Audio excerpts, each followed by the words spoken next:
2026 পশ্চিমবঙ্গের বিধানসভা ভোটের আগে তৃণমূল কংগ্রেসের প্রার্থী তালিকা ঘিরে এখন রাজ্য রাজনীতিতে নতুন করে শুরু হয়েছে জোর আলোচনা।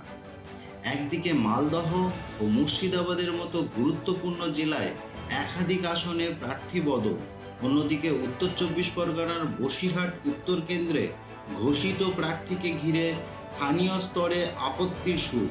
সব মিলিয়ে প্রার্থী বাছাইকে ঘিরে রাজনৈতিক সমীকরণ যেন আবার নতুন করে সামনে আসছে। তবে এই মুহূর্তে এটাও স্পষ্ট, প্রার্থী ঘোষণা মানেই শুধু দলীয় সিদ্ধান্ত নয়, তার সঙ্গে জড়িয়ে থাকে স্থানীয় সংগঠন, সামাজিক সমীকরণ, পুরনো মুখের গ্রহণযোগ্যতা এবং ভোটের মাটির বাস্তবতা। আপনি দেখছেন আজকের বার্তা বাংলা। পশ্চিমবঙ্গ, ভারত, সীমান্ত এবং গুরুত্বপূর্ণ রাজনৈতিক খবরের নিরপেক্ষ ও তথ্যভিত্তিক বিশ্লেষণ পেতে এখনই ভিডিওটিতে একটি লাইক করে দিন। আর যদি এখনও চ্যানেলটি সাবস্ক্রাইব না করে থাকেন তাহলে অবশ্যই আজকের বার্তা বাংলাকে সাবস্ক্রাইব করে পাশে থাকা বেল আইকনটি অন করে রাখুন। প্রথমে আসা যাক মালদহ ও মুর্শিদাবাদের প্রসঙ্গে। এই দুই জেলা দীর্ঘদিন ধরেই পশ্চিমবঙ্গের নির্বাচনী রাজনীতিতে আলাদা গুরুত্ব বহন করে, কারণ এখানে জনবিন্যাস, সংখ্যালঘু ভোটের ভূমিকা, কংগ্রেস বাম ঐতিহ্য এবং স্থানীয় নেতৃত্বের প্রভাব সব মিলিয়ে প্রতিটি আসনের সমীকরণ আলাদা করে বিচার করতে হয়। সেই কারণেই এবারের প্রার্থী তালিকায় এই দুই জেলার একাধিক রদবদল বিশেষভাবে নজর কেড়েছে। মালদহে গতবার জেতা একাধিক আসনে নতুন মুখ আনা হয়েছে, আবার মুর্শিদাবাদেও বেশ কয়েকটি জায়গায় জয়ী বিধায়কদের বদলে অন্য প্রার্থী অথবা আসন পরিবর্তনের সিদ্ধান্ত নেওয়া হয়েছে। রাজনৈতিক মহলের একাংশের মতে এটা তৃণমূলের তরফে একটি কৌশলগত পদক্ষেপ, যেখানে স্থানীয় সমীক্ষা, বর্তমান পরিস্থিতি এবং সাংগঠনিক প্রতিক্রিয়া সব কিছু বিবেচনায় রাখা হয়েছে।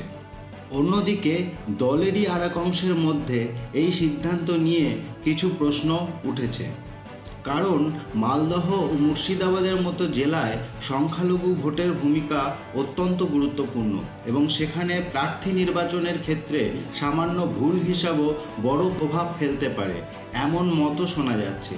গত কয়েক বছরে এই দুই জেলায় কিছু অশান্তি, স্থানীয় সংঘাত এবং রাজনৈতিক মেরুকরণের প্রসঙ্গও বিভিন্ন সময়ে সামনে এসেছে। ফলে পর্যবেক্ষকদের একাংশের মতে এই ধরনের জেলায় বড় রদবদল যেমন নতুন সুযোগ তৈরি করতে পারে, তেমনই কিছু অনিশ্চয়তাও তৈরি করতে পারে। আবার অন্য একটি মত বলছে, দীর্ঘদিন ধরে জমে থাকা স্থানীয় অসন্তোষ মোকাবেলার জন্য প্রার্থী বদল অনেক সময় দলীয় কৌশলেরই অংশ হয়। অর্থাৎ একই সিদ্ধান্তকে কেউ দেখছেন সাহসী পদক্ষেপ হিসাবে, কেউ দেখছেন ঝুঁকি হিসাবে। এই বড় ছবির পাশাপাশি এখন বিশেষভাবে আলোচনায় উঠে এসেছে উত্তর চব্বিশ পরগনার বসিরহাট উত্তর বিধানসভা কেন্দ্র।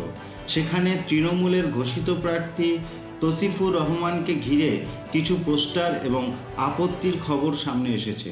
পোস্টারে বহিরাগত প্রার্থী মানছি না এবং ভূমিপুত্র চাই, এই ধরনের স্লোগান দেখা গেছে বলে জানা যাচ্ছে। স্থানীয় স্তরে তৃণমূলের একাংশের মধ্যে দাবি উঠেছে, এলাকার সঙ্গে আরও ঘনিষ্ঠভাবে যুক্ত কোনো মুখকে প্রার্থী করা উচিত ছিল। অন্যদিকে দলের স্থানীয় নেতৃত্বের বক্তব্য, এই ধরনের পোস্টার বিরোধীদের চক্রান্ত হতে পারে এবং তৃণমূলের ভাবমূর্তি নষ্ট করার উদ্দেশ্যই তা করা হয়েছে। বিরোধী শিবির অবশ্য উল্টো দাবি করেছে, এটা শাসক দলের ভিতরের অসন্তোষেরই বহিঃপ্রকাশ। ফলে এই মুহূর্তে ঘটনাটিকে কেন্দ্র করে দুই পক্ষেরই আলাদা ব্যাখ্যা সামনে এসেছে। বসিরহাট উত্তর প্রসঙ্গে যে বিষয়টি রাজনৈতিকভাবে বিশেষ গুরুত্বপূর্ণ হয়ে উঠেছে তা হলো বহিরাগত বনাম ভূমিপুত্র এই ন্যারেটিভ। পশ্চিমবঙ্গে নির্বাচনী রাজনীতিতে স্থানীয় পরিচয়, এলাকার সঙ্গে প্রার্থীর সংযোগ এবং সংগঠনের কর্মীদের গ্রহণযোগ্যতা, এই তিনটি বিষয় অনেক ক্ষেত্রেই বড় ফ্যাক্টর হিসেবে কাজ করে। সেই কারণেই পর্যবেক্ষকদের মতে কোনো প্রার্থীকে ঘিরে যদি শুরুতেই এই ধরনের আপত্তি প্রকাশে আসে তাহলে সেটিকে শুধুমাত্র পোস্টারবাজি হিসেবে উড়িয়ে দেওয়া যায় না। আবার এটাকেই চূড়ান্ত রাজনৈতিক সংকট বলা এই মুহূর্তে তাড়াহুড়োও হবে, কারণ ভোটের আগে এই ধরনের অভিমান, অসন্তোষ, এমনকি প্রতিবাদের ভাষাও অনেক সময় পরে দলীয় সমঝোতার মধ্যে দিয়ে মিটে যায়। পশ্চিমবঙ্গের রাজনীতিতে এমন উদাহরণ নতুন নয়। একইভাবে উত্তর চব্বিশ পরগনার আরও কিছু কেন্দ্রে টিকিট না পাওয়া নিয়ে অসন্তোষের সুরও সামনে এসেছে। হিঙ্গলগঞ্জের বিদায়ী বিধায়ক দেবেশ মণ্ডলের মন্তব্য, আইপ্যাক নিয়ে তার ব্যঙ্গ এবং টিকিট না পাওয়া নিয়ে অভিমান এসবই দেখাচ্ছে প্রার্থী বাছাইয়ের ক্ষেত্রে শুধু কৌশল নয়, ব্যক্তিগত ও সাংগঠনিক আবেগও সমানভাবে কাজ করে। তৃণমূলের মতো বড় দলে এই ধরনের প্রতিক্রিয়া নতুন নয়, তবে ভোটের আগে এই প্রতিক্রিয়াগুলি কত দ্রুত নিয়ন্ত্রণে আনা যায় সেটাই সাধারণত বড় বিষয় হয়ে ওঠে।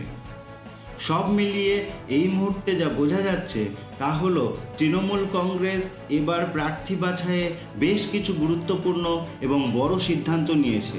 মালদহ ও মুর্শিদাবাদের মতো সংবেদনশীল জেলায় একাধিক বদল, বসিরহাট উত্তরের মতো কেন্দ্রে স্থানীয় আপত্তির সুর এবং কিছু বিদায়ী বিধায়কের অভিমান, সব মিলিয়ে নির্বাচনের আগে প্রার্থী তালিকা নিজেই একটি বড় রাজনৈতিক আলোচনার বিষয় হয়ে উঠেছে। তবে এই সমস্ত ঘটনাকে এখনই একতরফাভাবে ইতিবাচক বা নেতিবাচক বলে ব্যাখ্যা করা কঠিন, কারণ শেষ পর্যন্ত প্রার্থী বদল মাঠে কতটা কাজ করে, স্থানীয় ক্ষোভ কতটা প্রশমিত হলো, আর ভোটাররা কোন সমীকরণকে গুরুত্ব দিলেন তার উত্তর মিলবে কেবল ভোটের প্রচার পর্বে এবং গণনার দিনেই।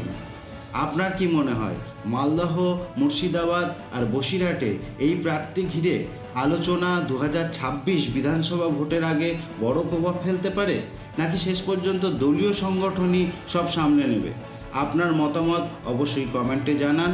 ভিডিওটি যদি তথ্যভিত্তিক এবং আপনার পছন্দ হয় তাহলে অবশ্যই একটি লাইক করুন, আর আজকের বার্তা বাংলাকে সাবস্ক্রাইব করে রাখুন, কারণ পশ্চিমবঙ্গের রাজনীতিতে নির্বাচন, সীমান্ত, ভারত এবং বড় খবরের নিরপেক্ষ গভীর বিশ্লেষণ আমরা নিয়মিত নিয়ে আসি। আমি আবারও ফিরব আরও একটা গুরুত্বপূর্ণ বিশ্লেষণ নিয়ে। ততক্ষণ পর্যন্ত ভালো থাকুন, সচেতন থাকুন, সুস্থ থাকুন।